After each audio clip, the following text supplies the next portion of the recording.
బాష్పాలు వచ్చేసాయి. ఎందుకంటే ఏదైతే మనం ఎన్నికలకు ముందు హామీ ఇచ్చామో అవి తూచా తప్పకుండా ఈరోజు రైతులు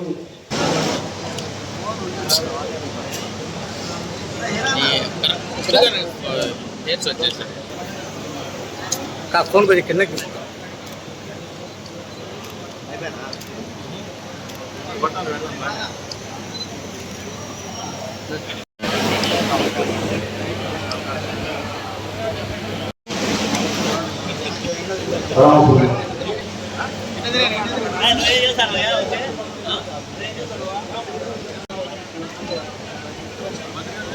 కొంచెం అట్ట పెట్టుకోండి. నేను ఒకసారి లేపితే అయిపోయినది.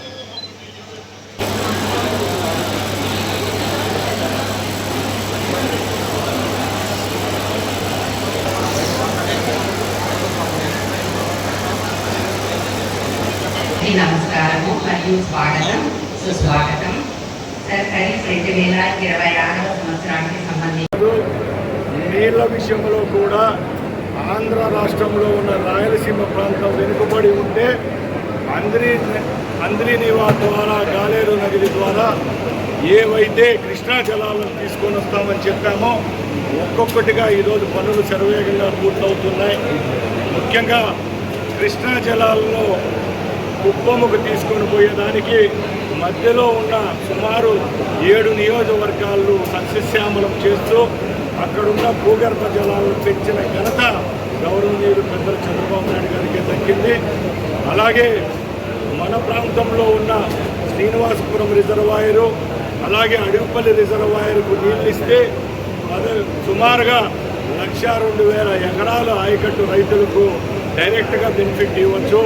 అలాగే ఈ ప్రాంతంలో ఉన్న బోర్లకు భూగర్భ జలాలు పెరిగే విధంగా ఆస్కారం ఉంటుందని తెలియజేస్తూ ఈ కార్యక్రమానికి కూడా ముఖ్యమంత్రి గారి సహాయ సహకారాలతో వచ్చే నెలలోనే సుమారుగా 390 కోట్ల రూపాయలతో పెండింగ్ పనులు పూర్తి చేస్తామని చెప్పి రైతు సోదరులందరికీ సమావేశంగా నేను తెలియజేసుకుంటున్నా.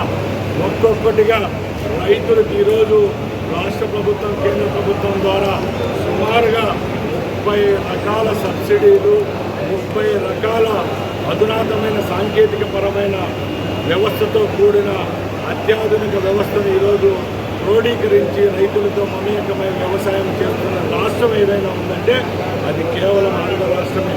డ్రిప్ ఇరిగేషన్ కాడి నుంచి పాలిథిన్ పట్టలు ట్రాక్టర్లు మడకలు యూరియా ఫాస్ఫేటు డిఏపి ప్రతి ఒక్క దాంట్లో ఎక్కడ చిన్న పొరపాటు కూడా జరగకుండా రైతులకే డైరెక్ట్గా చేరే విధంగా ప్రణాళికాబద్ధంగా చేస్తున్న ప్రభుత్వం ఈ ప్రభుత్వం అని తెలియజేసుకుంటూ అలాగే ఈరోజు ఎవరి అకౌంట్లలో ఈ యొక్క డబ్బులు 6,000 రూపాయలు జమ అయ్యాయో మీరందరి ఆశీర్వాదం కేంద్రంలో ఉన్న నరేంద్ర మోడీ గారికి రాష్ట్రంలో ముఖ్యమంత్రిగా ఉన్న చంద్రబాబు నాయుడు గారికి మీ యొక్క ఆశీర్వాదాలు ఉండాలని తెలియజేసుకుంటూ ఇలాంటి కార్యక్రమాలు కూటమి ప్రభుత్వం రాబోయే కాలంలో రైతుల కోసం పనిచేస్తుందని మరొకసారి విన్నవించుకుంటున్నా.